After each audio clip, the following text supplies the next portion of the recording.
রাজ্য সরকার এই রাজ্যে এসআইআরকে আমন্ত্রণ জানিয়ে তারা বিএলও নিযুক্ত করেছিল। তখন কোনো পশ্চিমবঙ্গের মুখ্যমন্ত্রী সমর্থন করেছিল? আজও পশ্চিমবঙ্গের মুখ্যমন্ত্রী এই বিএলওদেরকে নিয়েই নানা রকমের কথা বলছেন।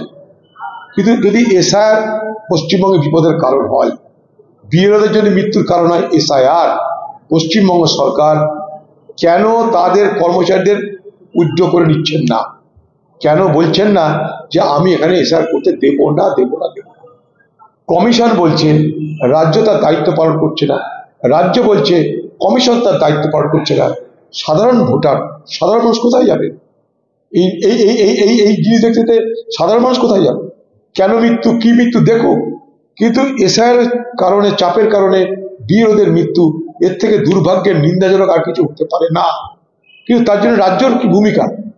তার জন্য নির্বাচন কমিশনের বা কি ভূমিকা? নির্বাচন কমিশনকে বলতে তারা বলছে রাজ্যকে বলেছে এই করতে, রাজ্য করেনি। রাজ্য বলছে আমাদের কথা না শুনে বেশি কাজ চাপিয়ে দিচ্ছে। সাধারণ মানুষের জ্বালা। এখন হচ্ছে কি, মানে দুই শক্তির লড়াই হচ্ছে, উলু খাগড়ার প্রাণ যাচ্ছে। রাজায় রাজায় যুদ্ধ হচ্ছে আর উলু খাগড়ার প্রাণ যাচ্ছে। বিএলওরা সাধারণ ঘরের লোক, তারা সাধারণ চাকরিজীবী।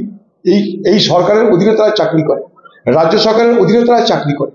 রাজ্য সরকার যদি মনে করে যে এই বিএলওদের মৃত্যুর কারণ এসআইআর, রাজ্য সরকার এখন থেকে বন্ধ করে দিক, ফরমান জারি করে তার বিএলওদেরকে বলুক, সরকারি কর্মচারীদেরকে বলুক যে যতক্ষণ পর্যন্ত না ফুল প্রুফ ব্যবস্থা হচ্ছে, নিশ্চিত ব্যবস্থা হচ্ছে, ততদিন পর্যন্ত এসআইআর প্রক্রিয়ায় কেউ সামিল হবেন না। ঘোষণা করে হিম্মত থাকলে, আপনার হিম্মত থাকলে মুখ্যমন্ত্রী ঘোষণা করে দিন যে আমি এসআইআর প্রক্রিয়া অংশগ্রহণ করছি না, পশ্চিমবঙ্গের কোনো কর্মচারী এসআইআর অংশগ্রহণ করবে না। হিম্মত নাই বলার, বলে দিন হিম্মত থাকলে। তাতে ভোট না হয় না হবে, কিন্তু এখানকার মৃত্যু তো বন্ধ হবে। যদি বিএলওদের মৃত্যুর কারণ এসআইআর হয়, তাহলে আমি বলবো মুখ্যমন্ত্রীকে আপনি এসআইআর বন্ধের জন্য সব কর্মচারীকে বলে দিন, তারা যেন আর ডিউটি না করে।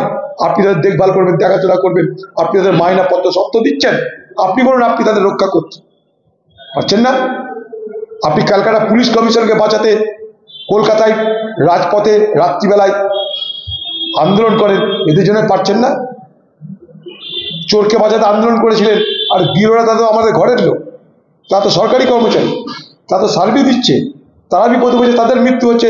তার জন্য আপনি একটা প্রতিবাদ করে রাজ্যে একটা অনশন করতে তো পারলেন না। হিম্মত হলে ঘোষণা করে দিন পশ্চিমবঙ্গে এসআইআর করবো না, যা পারে করে নিক।